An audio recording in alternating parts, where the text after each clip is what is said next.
So everybody, it's Amon here. Hope you guys having a great day. Today's video, as you see, it's been a long time I did one of these, 1 hour of my reactions. Haven't done this in a while because I haven't had much to react to and it's not the biggest creative thing. But I feel like because of the fact that it's October, Halloween theme, the darkness has arose again. I think it's time for us to go ahead and enjoy some horror themed stuff for this time, for this day. I hope you guys will enjoy this video. As you see by the title, this is what we're going to be reacting to Trapped at Freddy's, a Five Nights at Freddy's fan fiction creepypasta by Mr. Nightmare, one of the GOAT authors slash case of people to narrate stories in this case. Pretty cool because he has consecutive scenario stories for what I know, depending on the case. But I'm joking. With that being said, I'm also rereading Stephen King's It, big ass number, 2,000 pages long. Damn, bro. Either way, though, I love y'all. I hope you guys will enjoy, as always. Can't wait to fully get popping into this. Let's go and get it done. Just, okay. It's gonna be interesting.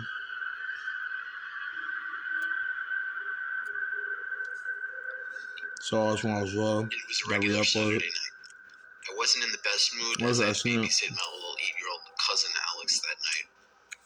My aunt and uncle were heading out of town for the night with my parents, and they needed a babysitter. Of course, my parents just had to volunteer me. My dad offered to pay me $30 to take Alex to Freddy Fazbear's Pizza. I would have rather stayed home and just watched TV, but making $30 to sit at a pizzeria and watch animatronics for an hour at most seems like a good deal. Before leaving, my dad handed me $50, the extra 20 for whatever the cost was for the food and games. I would obviously pocket the change. My aunt and uncle dropped Alex off as they left with my parents. I greeted Alex and tried talking to him, although I didn't expect much conversation from an 8-year-old. It was around 8 o'clock when we left. I had never been to this place. I imagined it would be like Chuck E. Cheese. I did, however, know that this place had a bad history and that it would be closed by the end of the year. Alex seemed excited on the way there. I couldn't relate. I remember having always been afraid of those singing animatronics in these kinds of places when I was younger. We got there at around 8:15. The last show of the night started Very at much a around theme like 8:30. Chuck E. Cheese. I remember outside seeing a help wanted sign for a security guard. I wondered why a place like this would even need a security guard, but I shrugged it off. We sat down at a table and I got a pizza for us. It tasted no better than a frozen pizza or what you would get at a Chuck E. Cheese. I didn't expect much more though. The atmosphere seemed a little outdated, like something that would fit in the early 90s. The place wasn't particularly nice or clean, but it was still very popular, which made me wonder what could have happened to make it have to close by the end. It do kind of look outdated, While though, eating, depending on there was time suddenly where a it takes loud place. drum roll, followed by a voice introducing the characters. The kids all cheered as the curtains opened up, revealing the 3 animatronic singers, Freddy, Bonnie, and Chica. I was shocked. These animatronics looked old and a lot less detailed than I was expecting. They looked creepy. As they sang their first song, Alex, along with all the other kids, seemed to be enjoying it. Even most of the parents seemed to be smiling and having a nice time. Wi-Fi I just this stared nigga with Alex a about to blank get got. expression on my face. The animatronics' movements were pretty smooth and impressive, though. I guess they made up for the looks. After they finished their first song, the chicken in the back, Chica, I swear, turned its head and looked straight at me. It wasn't by chance. Its eyes were fixed right on me. I stared back, a little freaked out. I like I use the scenery of the Maybe game they were to tell programmed the to make story. eye contact like this, but for how long? It was staring at me for at least 30 seconds.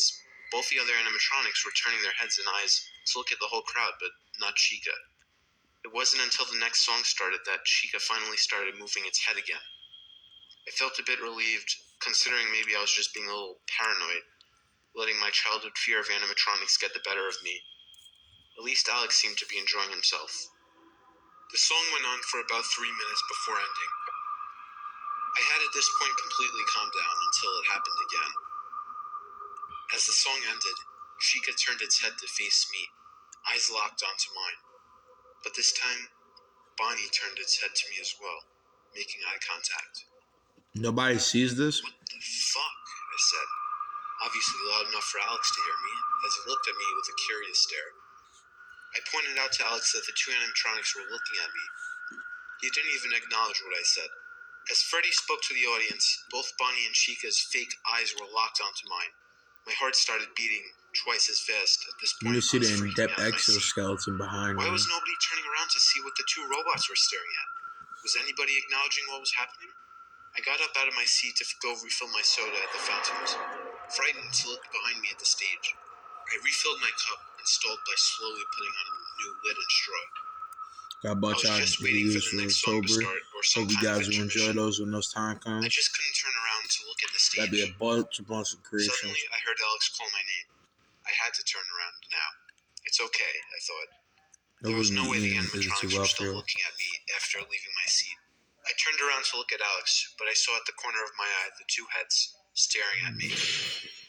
I dropped my cup of soda on the floor out of shock. An employee came over and asked me if I was alright.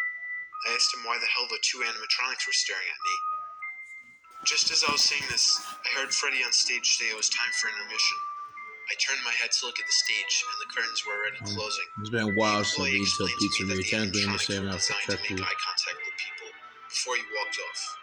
I could tell he hadn't taken me Because seriously. a lot of... Most animatronics were attached to the floor. Sorry to rewind, but I just want to make this clear that a lot of different pizzerias, slash in the case of Chuck E. Cheese, or depending on the case, is pretty much canceled / done because nobody be going there no more, and barely even kids nowadays have the interest for it, and it doesn't bring that same rack of heights as others. It always would be a childhood type of place, but it doesn't hold no creativity to me no more. It's not good. And I don't even think, depending on the case, I would even take anybody younger my age there. Because there ain't nothing there. Like, there ain't nothing good for it. There ain't nothing there. But say the same improvements that someone like Godzilla Mendoza wanted to make for it will be something good. But it's not even interesting. But Five Nights at Freddy's reformed to a tentacle pizzeria will be very interesting and intriguing. Only able to move from the torso up. These guys, right there. their legs seem to have free movement, allowing Freddy and his friends to walk across the stage. It was incredible. That's not where I said that. Terrifying. The third song ended, and I was ready for them to look at me. Nothing. The three robots made jokes and interacted with the kids. None of them even turning their heads in my direction. Cup for this, yo. I felt a weird mix of feelings. Relief and discontentment. Why was I anticipating it? Why did I want them to stare at me? The last song went by fast because of all my thoughts. As it ended, the three friends started to say their farewells to the children. At this point, I was convinced that they weren't going to stare at me anymore, and that maybe the worker was right. Maybe they were set to make eye contact with people. It's very interesting mechanic, though. Actually, not. It's not about good. Most of the parents and kids started to head for the doors. Alex came to me and told me he had to go to the bathroom. The public men's room had an out-of-order sign on it. I asked an employee where he could use the bathroom, and she said that he could use the employee restroom. The employee pointed Alex to the bathroom. There was an announcement that the place was now closed. I waited for a few more minutes. It seemed that I was the last person there. Even most of the employees had left. I stood there growing impatient until I noticed something at the corner of my eye. No, it couldn't be. I turned my head to see that all three of them were looking at me. The same ominous stare. That's when you dip. There ain't no way, bro. I couldn't even choke out the words to call for them. That ain't no conspiracy. That's just out of pocket, bro. It's time to get the fuck out of there. Oh, 310 locked on you and shit. Bursting into the employee restroom. I called for Alex. He didn't respond. I looked under the stalls to see if anybody was in them, and I saw Alex's shoes. I immediately felt relieved and stood by the door, waiting. I waited for what felt like another 5 minutes.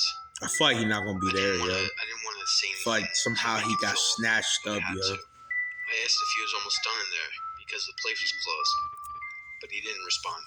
He closed up that fast. I started to become curious because I'd been standing there for a long time, and he hadn't made a single sound. I walked up to the stall and knocked. As I knocked, the stall door creaked open. You ain't hear no peeing, you ain't hear the toilet flush, or nothing like that.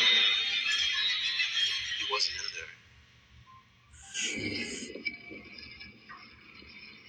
It's death row, bro. Couldn't be me, G. I heard it come from outside the Hell no, bro. Fuck It was a no. huge bang.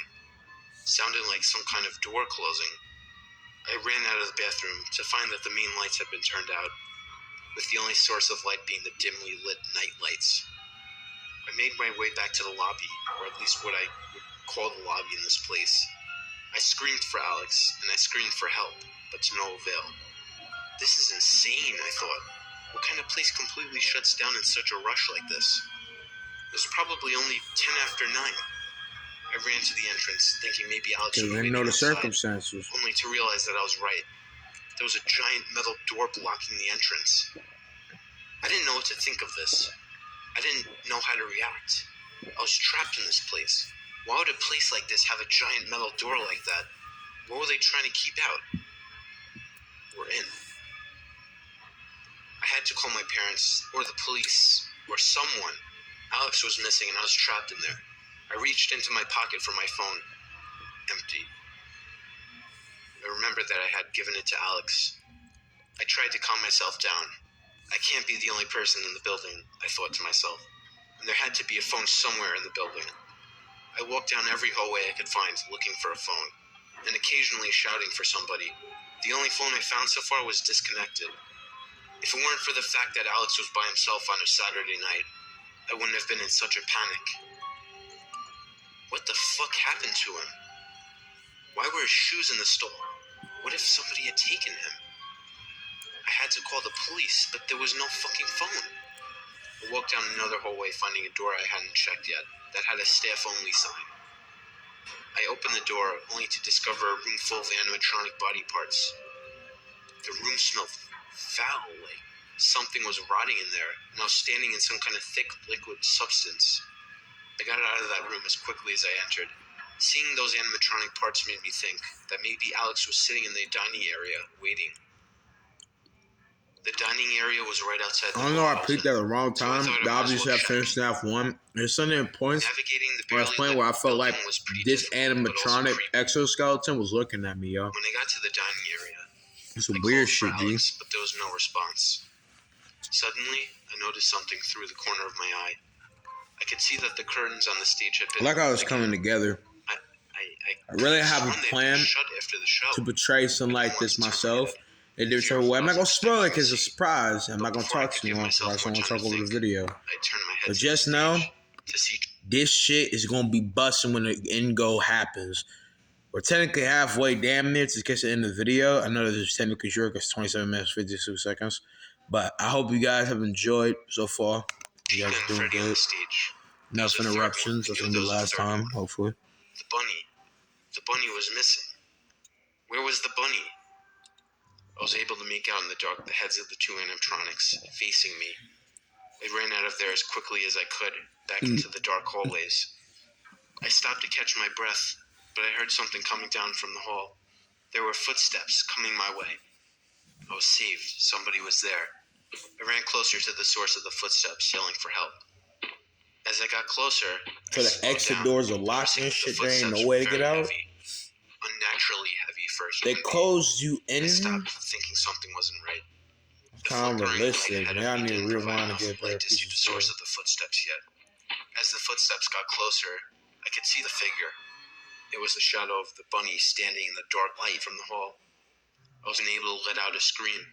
The robot started walking toward me, and at that instant, I ran to the nearest room, which happened to be a security room. I looked for anything to defend myself with. There were no weapons, but there was a button on the wall that seemed to be a door control. The footsteps were getting closer, almost outside the room. I ran to the wall and threw my fist onto the button, causing a giant door to close down to the floor. The robot banged on the door for a few seconds. Before the only noise was the buzzing sound of the dim fluorescent light in the room. How is this possible? How could these animatronic performers have the ability to roam freely? Why the hell was that thing following me? These things, are they alive? These nightmarish thoughts kept pouring into my mind that I almost didn't even notice the heavy footsteps coming from the opposite direction. I turned around, realizing there was another opening to the room, with an identical door switch. I immediately sprang to the door, slamming my hand on the button, not wanting to see what was coming down that hall. I sat in the room, feeling safe for a few moments, until I remembered that Alex was missing. I'm making a video. I had to find a way out of there, but there was no way I could step back into those hallways until I knew those things were gone. There were 2 windows in the room facing either side with a view into the hallways. I couldn't see anything outside though. It was pitch black. I noticed that under the door buttons on both sides, there were 2 buttons that were labeled light. Maybe these lights were for outside the security office. I needed to make sure that the robots weren't outside. I flipped the switch on the left side of the room to reveal the bunny's face staring at me through the glass. I hit the light switch again to turn it off. I didn't want to see that thing. I didn't want to see that thing looking at me through the glass. Are they labeled there? Or is the it room to supposed the to other be side, obvious? Green is for light and red is for door. I almost fell to the floor in fear. Obviously, red is stop. The animatronic chicken, And staring then at the me light through the glass. is for Her mouth was open open disturbingly technically. wide, revealing a second pair of teeth inside of her beak. These teeth were smaller and seemed human-like. She banged her hands on the glass, keeping eye contact with me. I shut the light when I couldn't take the sight of the thing anymore. I sat in the chair in the middle of the room, balled up like a baby. This can't be happening, I kept telling myself. Both robots reminded me of their presence with constant knocking on the glass. I feared that they might break the glass. I didn't know what they were going to do to me if they got me, but I imagined the worst. Considerably I couldn't surprised see they anything don't. through the glass, but I knew they were still there, watching me. Yeah, cause While that looking man around the room, plugged up I in a found a suit, flashlight bro. in one of the drawers, and on the desk I noticed the camera system. I turned it on, and a bunch of screens turned on, surveilling probably every room in the building. I looked at a screen displaying the show stage. Freddy the Bear was on the stage, staring right into the camera. I looked at another screen that displayed Freddy the a Pirate's whole Cove that op, I'd seen yo. earlier. There was an animatronic And of poking its course, head out of the curtains. the menace himself. I remembered that the employee told me that it was named Foxy, and why he was in disrepair. He was still turned on? Then I started to realize it didn't matter if they were turned on or not. These things were fucking alive, and they were evil. I could see the teeth in Foxy, and I knew that I didn't want to be anywhere near him. So I kept my eye on that camera to make sure he didn't move. I sat watching the camera for what felt like I wonder, hours, and it is his probably hook was. metal? The I don't know, that might glass sound like a had dumb stopped. question, The but you fox know was how still peeking its animatronics head got out of its plastic curtain. stuff? Obviously, I they're had been built up so by metal preoccupied in a with lot of staring at ways. the idle animatronic fox that I forgot to check any of the other cameras. I looked at the screen displaying the empty stage where Freddy was standing not too long ago. He was gone. Suddenly, all of the camera screens filled with static. I was blinded from viewing anything in the building. I started to panic and looked around the room again for anything to help me. I found an old phone hidden behind a pile of papers. I picked it up to hear a dial tone. It was working. I immediately started to dial for my parents, but I realized it would be a better idea to call the police. I redialed for 911. There was no ringing sound, just silence from the phone. I hung it up to try again, but didn't even get a dial tone this time. The bastards must have interfered with the phone. I got up to take one last peek out of the glass to see if the coast was clear to run. I turned the light on at the left side to reveal the shadow of the bunny standing in the dark corner. He's blocking that exit. I turned the right side light on as well to reveal the chicken still looking straight at me through the glass. I shut both of the lights off. I was trapped in there. There was no way I would try to outrun them. I didn't know how fast they were. I sat down in the chair, knowing my only option was to wait. I tried to rationalize the situation and calm myself down. Alex is 8. It's not like he's a toddler, I thought. And plus, he has my cell phone. He probably already called his or my parents, and I'm sure they're all on their way here now, I convinced myself. No. I checked my I watch. don't think he could do all that at the point. And I Cameras feel were still like filled if with he static, thought and about I was that, unable to he do would have anything at asked that point. somebody, like an All I actual could do was adult. shut my eyes and wait. I shut my So eyes, fortunately, man, I thinking feel that like everything would be cousin fine come morning got, time. bro. I still don't know how, but I had actually fallen asleep from closing my eyes for a while. I didn't think falling asleep in this kind of situation was possible. Like, your body would be in fight or flight mode. As a person who has been in some considerable comparison of dark situations like this, not to the extent where I had to get chased by animatronics be closed down. It's in a full life or death situation. But as a person who's been in situations where it feels like, oh no, there's so much death arrest. That's even the saying, death arrest. And the rest. Death arrest. I don't know how to see what I'm saying. Because what I mean by that to evaluate is going through so much stress or overloaded with too much in the body and feeling to the point where it seemed like my position cannot be stopped. So I'm always in a flight sense mode like this dude is. But I'm stationed in a whole different scenario, so it's not the same comparison.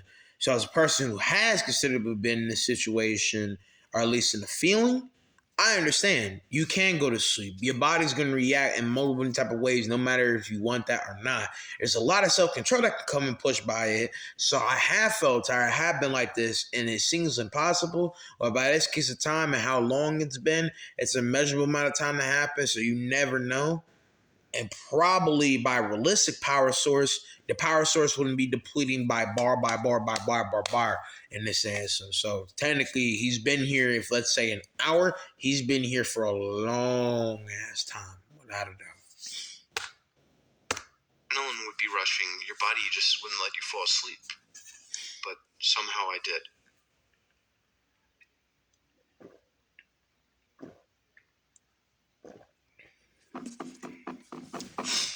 Wonder how long his nap was. I woke to the sickening sound of familiar banging on the glass. It wasn't just a dream. I was still in that godforsaken place. I checked my watch and saw that it was 4 a.m. I had been asleep for 4 hours. Damn. I noticed that the light in the room was a lot dimmer. The fact that they haven't catch you by now is ridiculous. And the doors are still open. Was coming from the right side. I didn't even turn on the light because I didn't want to see that sickening face of that thing again. So I'm saying in the context, the doors are still open to be closed. It's different. Because these doors seem to be powered by the electricity. I made a plan to run as fast as I could through the left door if the power went out. It was the only choice I had. The light grew dimmer and flickered even more. I took one last look at the camera screens to see that the curtain at Pirates Cove had been completely opened and Foxy was nowhere in sight. Just as I saw this, the room went dark. The camera screens turned off and the power doors opened. The power was out. Imagine he boosts in there. I ran out the left door, turning the flashlight on. The bunny wasn't anywhere in sight, to my luck. As I ran down the hall, I slipped in something on the floor. I fell hard on my knee. I felt like I broke it. I moaned in pain, but tried my hardest not to scream. I felt the substance that I slipped in with my fingers. I smelled it. It was blood. Damn. I was laying in a big puddle of blood. I immediately assumed it was the blood of Alex and almost let out a cry of pain and sickness. I tried to get on my feet, but the pain in my knee was unbearable. I started to crawl down the hall with blood all over my arms and legs. I didn't know where to go or how to escape. They would surely catch me now. My luck seemed to have run out because I heard heavy footsteps coming fast down the hall. I had to act quickly, but I didn't know what to do. I looked around me and found a door.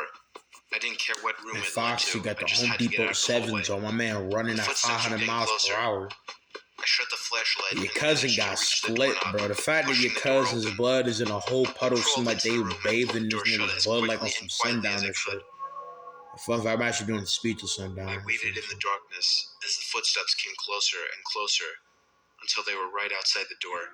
And then it stopped. Whatever it was right outside the door.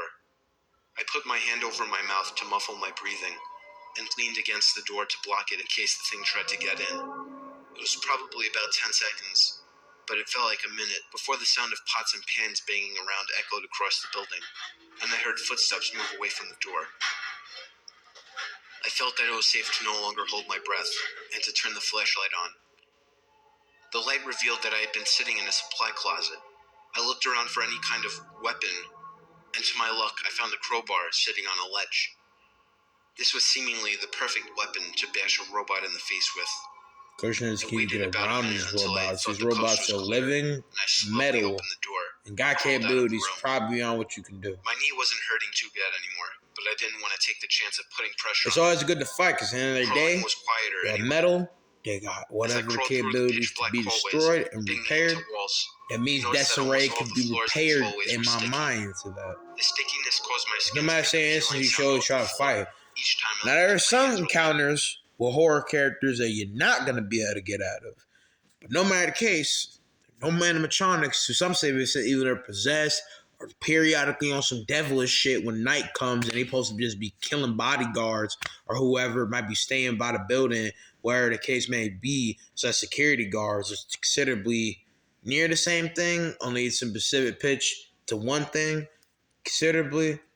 But the fact that you could roam around here as security guard, bodyguard, even half an employee and get ransacked by this motherfucker is ridiculous. Like this man Foxy, as soon as he peeks one op, bro, he coming after you, ready to Sherlock Holmes your ass in a violent way, bro. And no compassion being served. It's that simple. It's very weird to think about. But no matter the case, Desiree can happen from the repair of my mind, in this case, to my confidence. Because Foxy come over and trying to run it, but I'm going to run this crowbar, and he about to get dispatched. And I'm about to be taking my crowbar and shoving it so far up his ass and making him look like a popsicle, man. I'm telling you, popsicle. Stickle. It's not even the same, but technically in the case of me sticking it up his ass, that is a thing. On some Ajax shit, bro. I don't know where I got that from. I put that out of nowhere. I ain't gonna lie.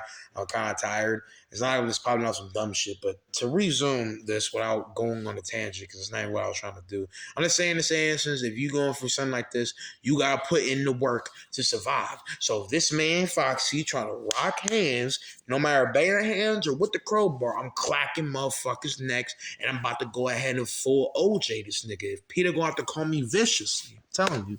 Legs. I didn't think too deep into the stickiness or anything for that matter.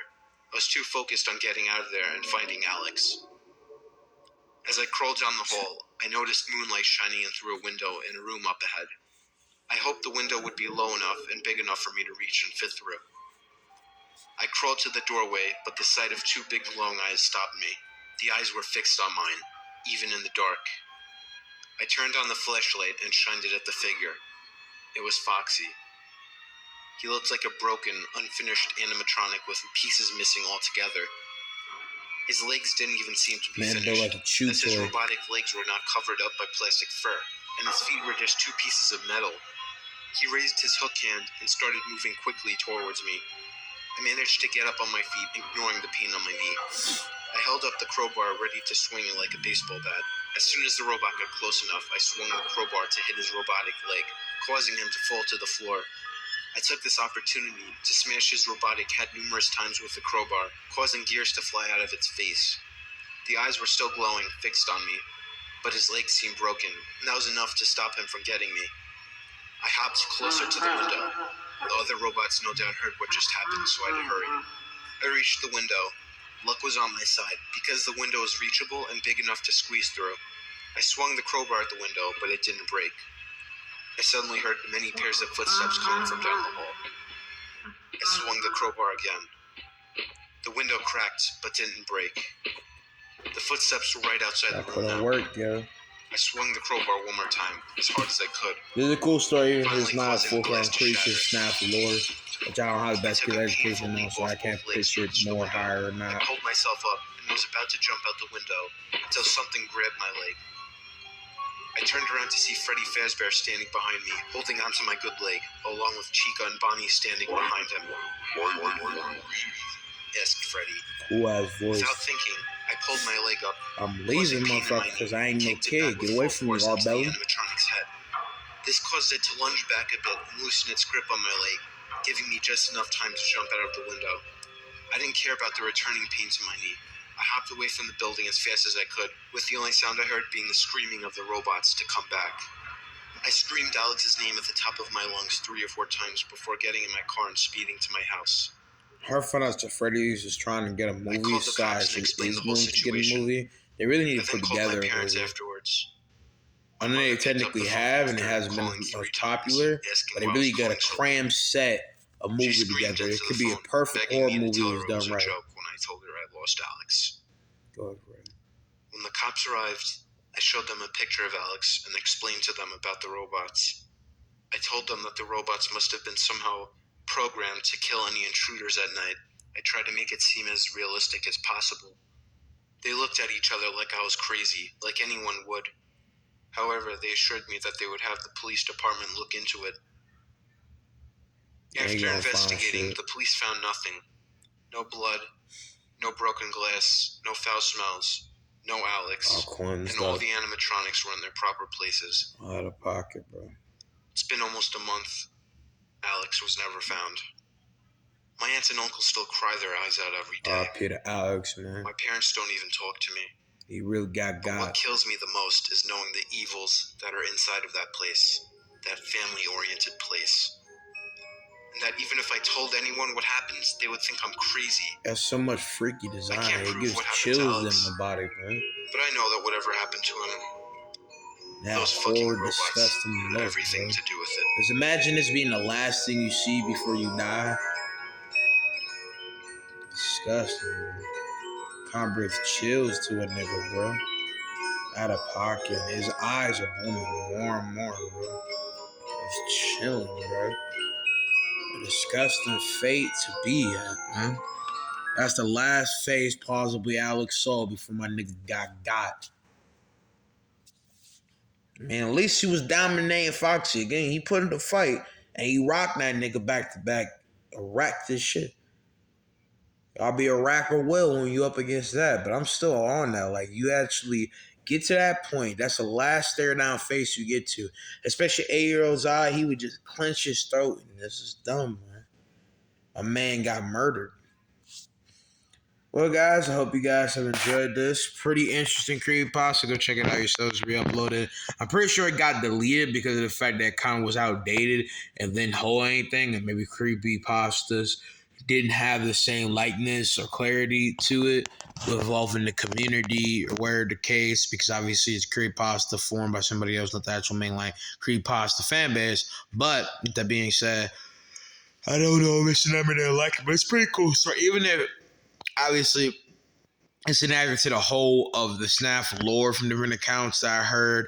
Let's keep it a buck. Most niggas do not care. And for what it is, it's interesting. And let's keep it a buck. I'm not saying that if a Fnaf movie was made, they would take away all essence of the Fnaf lore from what it is.